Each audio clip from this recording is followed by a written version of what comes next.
মনে রেখো, শুধু চাইলেই হয় না, এবারও ক্ষমতা থাকা দরকার। তোমাদের যে অর্জুনের প্রতিভা বেশি, তাই গ্রহণ করবার ক্ষমতাও তার বেশি। তাছাড়া সকলেই সব বিদ্যা আয়ত্ত করতে পারে না। অর্জুন তো গদা যুদ্ধ জানে না, কিন্তু ভীমের দুঃশাসন গদা যুদ্ধ ছাড়া ভগবান ধরতে জানে। ঠিকই বলেছ পাত্র ভেদে ঠিক কথাটি আমিও বুঝি আচার্য রে। আমি তো বুঝি। শুধু আপনি কেন যে ওই অর্জুনের শিক্ষার পিছনে বেশি সময় দেন, শুধু সেই কথাটাই বুঝি না। মিথ্যা বিষয়টা বেশি বোঝবার চেষ্টা করেন না মাতুল, এদের বেশি সময় নষ্ট হয়। মিথ্যা বিষয় কি বলছো বাবাজি? মানে দুঃশাসনকে ডাকুন, উনিও বলবেন আমাদের শিক্ষাদানের সময় আচার্যরা অনেক সময় নেন। অবশ্য নেই, না নিলে খারাপ দেখবে যে ওই লোকের চোখে।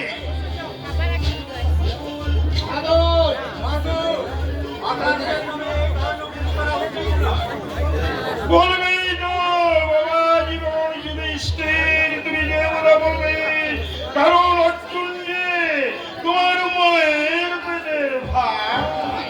শুধু আমি নয় মাতুল, কৌরব আর পাণ্ডব এই দুই কুলে আমরা 105 ভাই, আর ইনুই আমাদের সর্বশ্রেষ্ঠ অগ্রজ।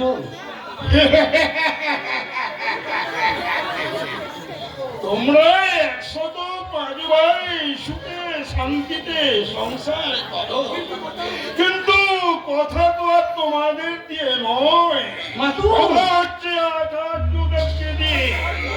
আর তার কারণ আমি হ্যাঁ তুমি মাতুল চুপ করেই তো আছি। আমি যদি নিঃস্বার্থ এবং স্বার্থপরের এরকম দেখি, আরো তো 104 ভাই রয়েছে, কই তাদের ক্ষেত্রে তো এমন দেখছি না।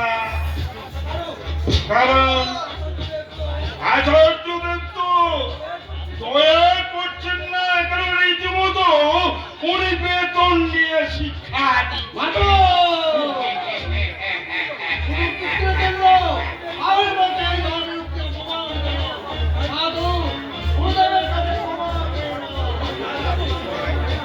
ক্ষমা চাইতে হবে না, সকলই তো মিথ্যা কথা বলেনি। আমি দরিদ্র ব্রাহ্মণ রাজকুমারদের শিক্ষা দানের পরিবর্তে আমি অন্ন সংগ্রহ করি। আমি শুধু দাস নই, আমি অন্য দাস।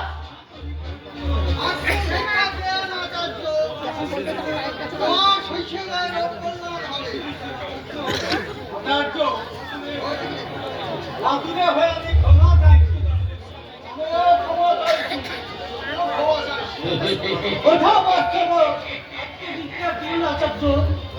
আমি আপনার পায়ে পড়ছি, ওঠাও বাস্তব। আমি কি তোমাদের অকল্যাণ কিছু করতে পারি? তোমাদের 105 ভাইয়ের আমি মঙ্গল কামনাই করি। আমার যে একমাত্রই প্রার্থনা, শোনো শিষ্যগণ, পরীক্ষা দানের জন্য প্রস্তুত হও। এখান থেকে 500 হাত দূরে ওই তেঁতুল গাছের ডাল পাতার মধ্যে একটা ছোট্ট সুন্দর পাখি লুকোনো আছে। যন্ত্রের সাহায্যে সেই পাখির ডাক শুনতে পাবে, আর সেই পাখির শব্দ শুনে বানের দ্বারা চোখ বিদ্ধ করতে হবে। যে পারো ধনুক হাতে প্রস্তুত হও। আমি পারবো না। আমিও নয়। আমি তো নই। আরে বাবা, আমি তীরছুড়ে আদৌ পাখির গায়ে তো লাগবেই না। আরে বাবা, তেঁতুল গাছে লাগবে কিনা সন্দেহ আছে। আমি বোধহয় পারবো আচার্যদেব। আমি নিশ্চয় পারবো। শিক্ষকা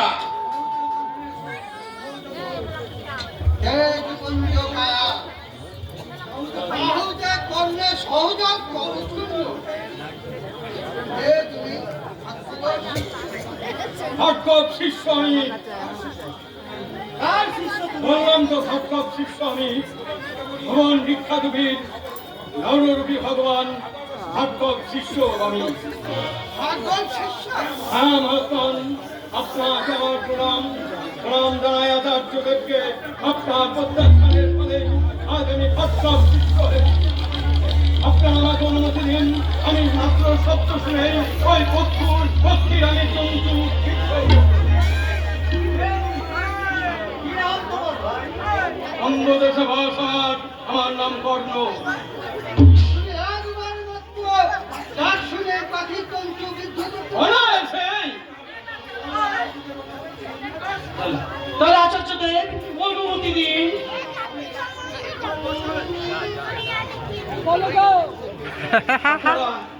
আপনারা আমায় অনুমতি দিন তাহলে। আপনারা চুপ করে আছেন কেন? অনুমতি দিন আমায়, আমি তাহলে লক্ষ্যভেদ শুরু করি।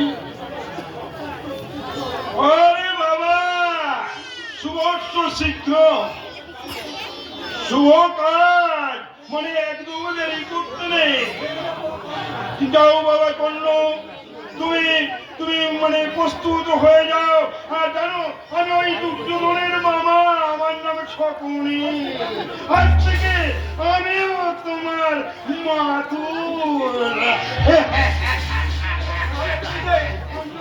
কর্ণ আর অর্জুন দুজনে প্রতিদ্বন্দ্বিতা করছে। আমি তৃতীয় পাণ্ডব অর্জুন। আমি ভাগ্যবান তোমার সাক্ষাৎ পেলাম। এসে বন্ধু, আমরা তোমার রাজ্য অভিষেকের আয়োজন করি।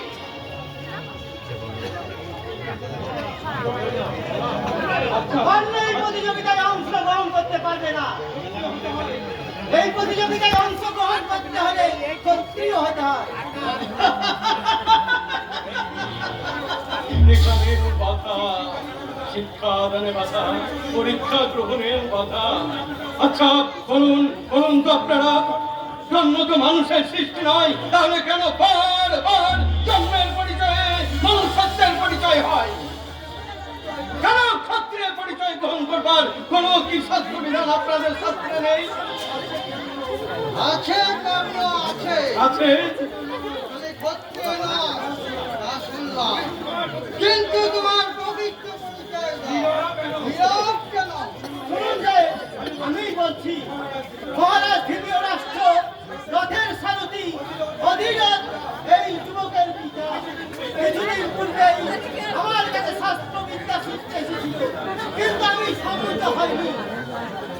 গুরুকুলের হিন্দু বাপ কেন গভীর আতুর পুত্র হয়ে পিতামহ, কোন সাহসে তুমি এই শিক্ষা শিবিরে প্রবেশ করেছো? আয় মহ, বেরিয়ে যাও। কর্ণ হয়তো রহস্য করছে। এই আকৃতি কি সুপুত্রের সম্ভব? না না শুনছি না, আমি তোমার কাছে কোনো রহস্যই করছি না। সত্যিই সত্যিই আমি শুনতে করছি। এই মুহূর্তে তুমি শিবির করে বেরিয়েছো। কি দুঃসাহস তোমার! দুঃসাহস! এই নশুধ পুত্র হয়ে তুমি রাজপুত্রদের সঙ্গে শিক্ষা গ্রহণে প্রবেশ করেছো। যাও, বেরিয়ে যাও। বেশ, আমি চলে যাচ্ছি। আরে শুনুন শুনুন পিতামহ, শুনুন আচার্যদেব, আমার ভাগ্য বিপর্যয়ে আজকে আমি হয়তো ভাগ্য বিপর্যয়ে শৈবালের মতো একুল ওকুল করে আমি ভেসে বেড়াচ্ছি, কিন্তু যেদিন আমি সঠিক কুল পাবো সেদিন আমি করবো আপনাকে এবং সমস্ত রাজবর্গকে দুঃখে আহ্বান জানাবে। বলুন আচার্যদেব, জন্ম পরিচয় ছাড়া আর কোন পরিচয় পেলে আপনারা আমাকে যুদ্ধে অংশগ্রহণ করতে দেবেন? শোনো কর্ণ, তুমি বাহুবলে কোনো রাজ্য অধিকার করে রাজা হয়ে এসো, তখন এই প্রতিযোগিতায় অংশগ্রহণে তোমার আর কোনো বাধা থাকবে না। আর যদি কেউ গুণের মর্যাদা দিতে সেই বীর যুবককে কোনো রাজ্য স্বেচ্ছায় দান করে, আর সেই দান করা বা দান গ্রহণ করা কি অসিদ্ধ হবে? না, তখন আর এই রাজকন্যে আর কোনো প্রতিযোগিতায় অংশগ্রহণে বাধা থাকবে না। শুনুন আচার্যদেব, শুনুন পিতামহ, শুনুন ভাই সকলে, আমি এই বীর যুবককে অঙ্গরাজ্য উপহার দিচ্ছি। আজ থেকে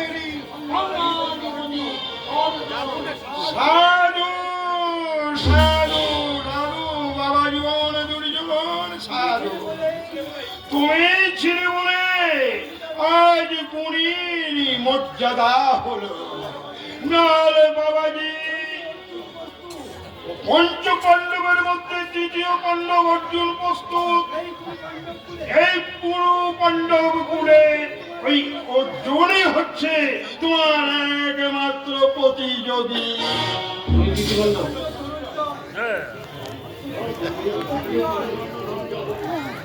আমি ভাগ্যবান তোমার সাক্ষাৎ পেলাম।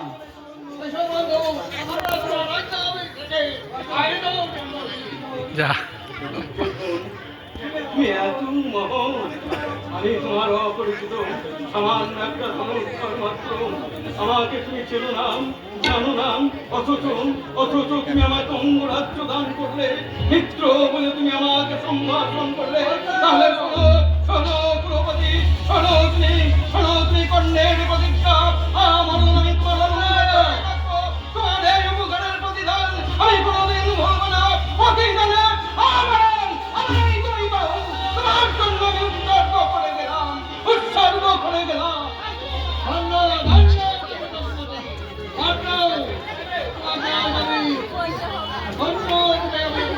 আর তোমার এই তোমাকে আমি কৃতার্থ করলাম, আমি কৃতার্থ।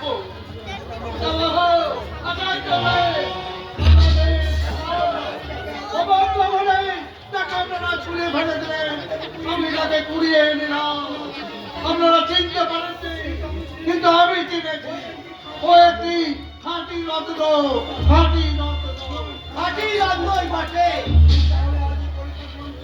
তাহলে আজকে কি পরীক্ষা গ্রহণ বন্ধ থাকবে আচার্যদের? হ্যাঁ, তোমরা এখন যাও, পরে আমি তোমাদের পরীক্ষা সম্পর্কে বলবো। তাই হবে গুরুদেব, এসব বিপদ।